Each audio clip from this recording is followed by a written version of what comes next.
Mga kabasketball, mainit na topic ngayon. Itong pagbangko nga kay Jason Tatum sa pangalawang pagkakataon sa 2024 Paris Olympics.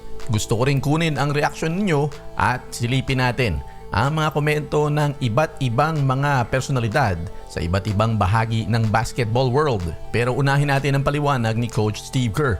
Ayon sa kanya ay it's all about the lineup daw. Marami daw nag-iisip na ang lack of playing time ni Tatum ay makakaapekto sa future niya sa mga susunod na Olympics. Iginiit naman ni Steve Kerr na wala naman daw diferensya sa ginagawa ni Jason Tatum kundi ang ginagawa ng ibang player.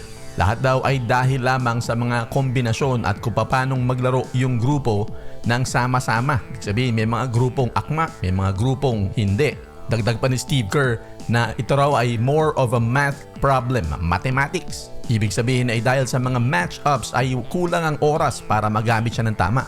At sa side naman ni Tatum ay sinabi niya yung kanyang nararamdaman. Ayon sa kanya, ito daw ay isang humbling experience. Pagkatapos niyang ma-accomplish ang maraming bagay, nito lang nakaraang season nagkampiyon siya at isa siya sa superstar ng kanyang koponan pagkatapos ay mababangko siya.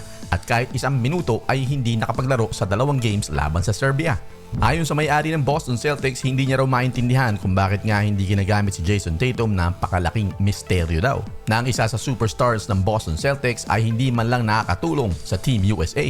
Nagsalita naman ng NBA at Boston Celtics legend na si Bob Cousy na noong tambak ang Serbia sa group stages hindi na ginamit si Tatum. Lalo na daw ngayon na di kita ng laban hindi ginamit. Ibig sabihin daw ay merong bias itong si Coach Steve Kerr sa Boston Celtics. Diretsahan na itong si Bob Cousy. Nagbitiw na rin ng komento ang ina nitong si Jason Tatum na si Brandy Cole na isang attorney. Sabi niya sigurado siya na hindi naman injured ang kanyang anak. At kung meron daw makakaalam kung ano talaga ang nangyayari ay ipaalam naman sa kanya dahil hindi raw katanggap-tanggap at walang saysay na hindi nga siya nakakakuha ng playing time. Ayon naman kay former Boston Celtics at kakampi nila Jason Tatum na si Grant Williams, hindi raw siya sang-ayon sa strategy nitong si Steve Kerr dahil itong si Jason Tatum ay isang top 5 player ngayon sa liga. Kahit na daw huling Olympic Games na ni KD, Steph at LeBron James, pwede pa rin daw maisingit itong si Jason Tatum. Mahirap nga lang daw talaga ang desisyon sa kanilang dalawa ni Anthony Edwards dahil si Devin Booker daw ay mahirap alisin dahil maganda ang nilalaro.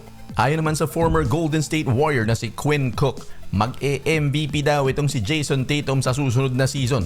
Dahil nga naman 3 sunod-sunod na NBA first teams nanalo ng gold medal noong 2021 na second leading scorer sa kanyang koponan at napanalo pa ang kanyang unang NBA championship tas hindi naglalaro sa Team USA. Abayan daw magiging motivation ito. Maghanda na raw ang NBA. Ayon naman kay Jason Tatum mismo, okay lang daw basta sila'y nananalo. Naniniwala ba kayo sa kanya? Anong masasabi nyo sa issue nito mga kabasketball? Pag-usapan natin yan sa comment section.